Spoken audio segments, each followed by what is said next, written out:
to talk to you about something a little bit differently, and that would be Legend by Marie Lu, but we're not going to do one of those same old reviews. We're going to actually go in depth and talk about class and gender. But before that, we're going to talk about what this book is about a little bit, and that would be June and Day. These are our two characters, our two narrators, and before some of you say, oh no, this is not for me, listen to what I have to say, okay?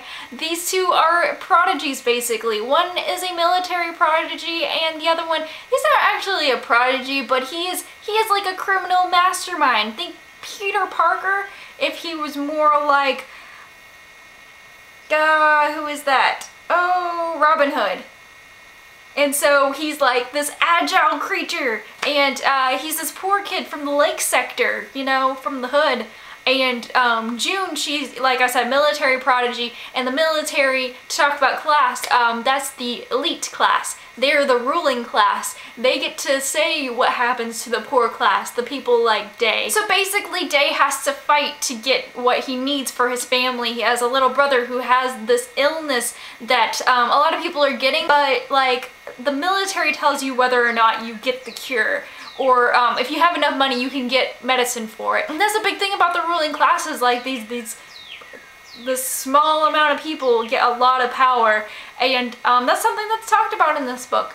And are they doing the right thing? Are they actually like helping their people survive these illnesses, or are they just letting them die?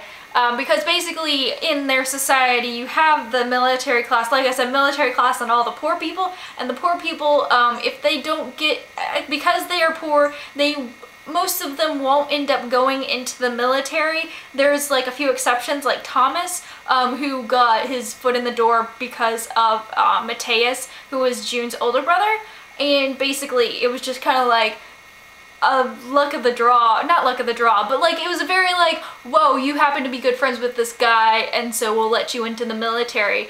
But a lot of people don't get that chance. They end up working at factories and things like that. Those are the people who, like, if they don't get the right score to get into the school, they end up going to the factory. June, she got like the perfect score, 1600 out of 1600, I believe.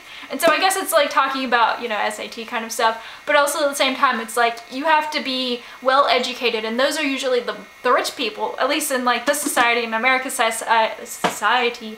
That's what we have. The second thing I wanted to talk about was gender in this book, and I thought that was a very interesting how she dealt with gender and how they're equal. Like, it's very like postmodern thinking in here. It's just like, you know, girls, they can be leaders too. The leader of the military in this one is a woman. Like, yeah, there's a male, like the president kind of person, and he's known as the father. She's treated as an equal to these guys. Like, she's treated as, you know, just a human being. And it's the same with June, because June, like, June is just this prodigy, and they just let her in. They're just like, hey, we're gonna let you skip out early on school and come join our military so you can solve this thing. I don't want to spoil. Would that be spoiling?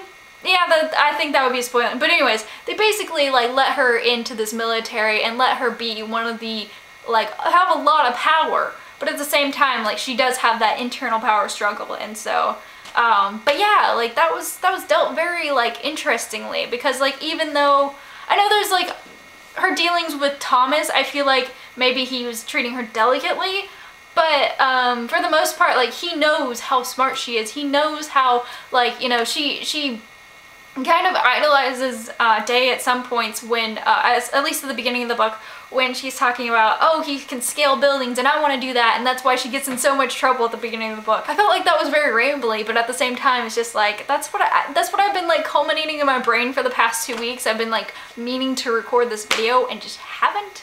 So there's that.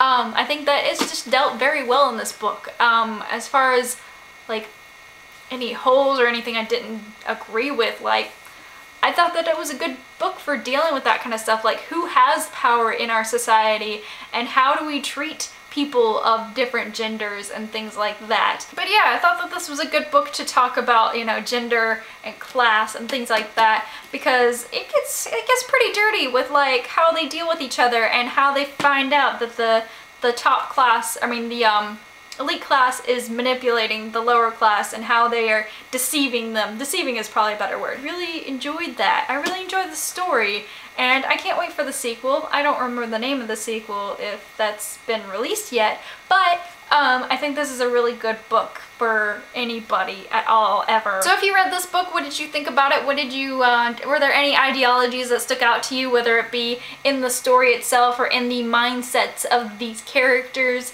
Those kinds of things. Also, I'll put links to just plain old reviews down there, just so you can see other things that are in this book. Yeah? Okay, cool. Yeah. So that is all. I hope you have a great day and keep reading.